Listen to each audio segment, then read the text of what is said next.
Hi guys, so after I posted Queen Elizabeth the last time, people were saying, I know what Queen Elizabeth did to Africans, blah blah blah. So I said, okay, I'm going to make some research. And finally, guess where I am? Badagry. This is Slave Port Badagry, and we are at Seriki Faremi Williams Abbas Slave Museum. And the curator is going to take us around the museum. Follow me as I show you guys around. Let's go.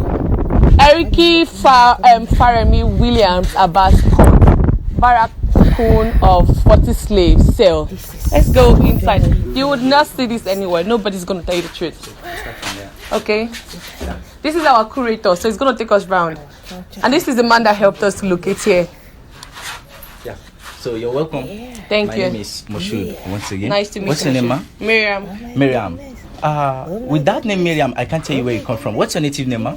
Me, I don't have one. You don't have one? I used to be a Muslim, so Miriam is a Muslim name. Miriam is a Muslim Yeah, my name. name is Miriam Oyakilome actually. Okay.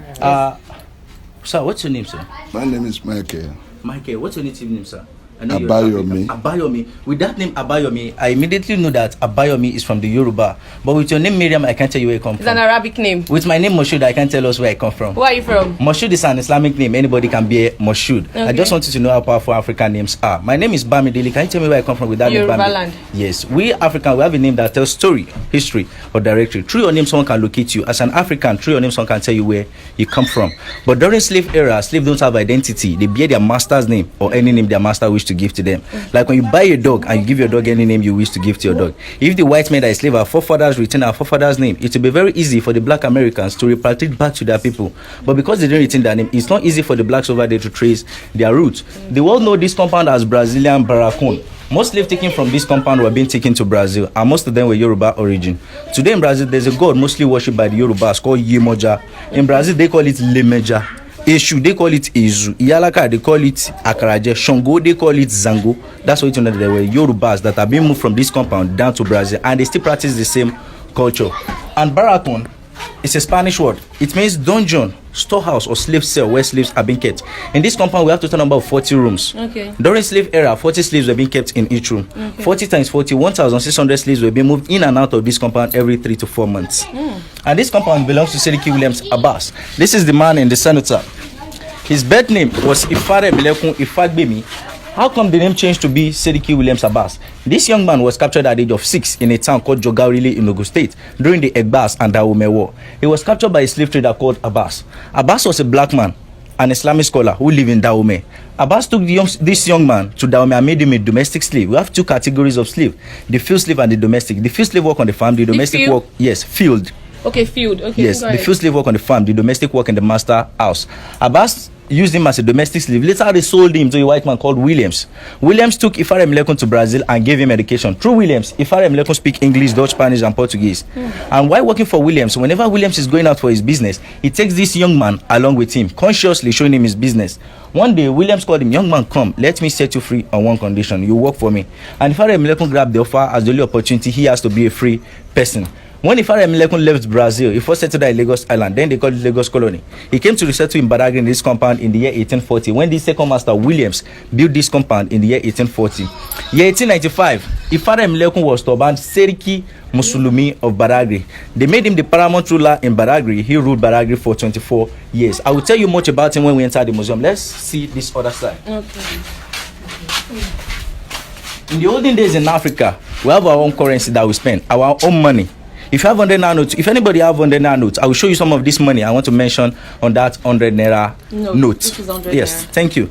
At the back of this 100 naira notes, we have what we call Manila. This two covering is called Manila, used by the Portuguese. This is Yala salt. It's like a precious stone, a white stone, and these are cowrie shells. This is what?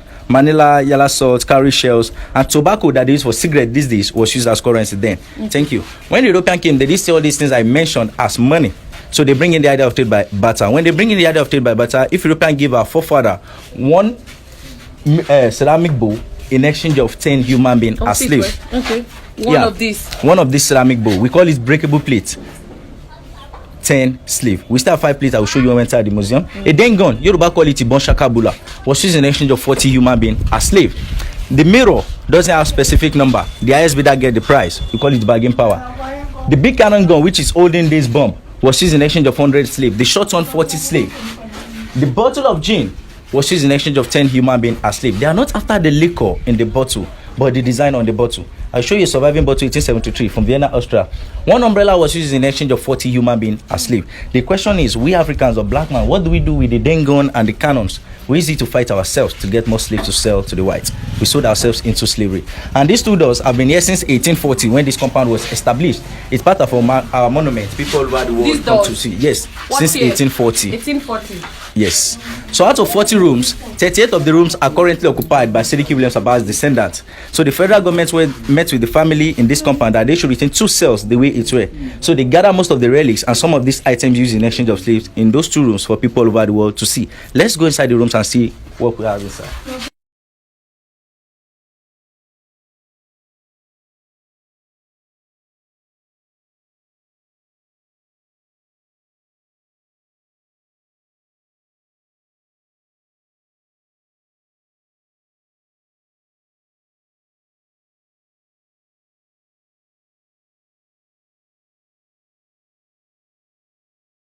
Okay, this was the cell.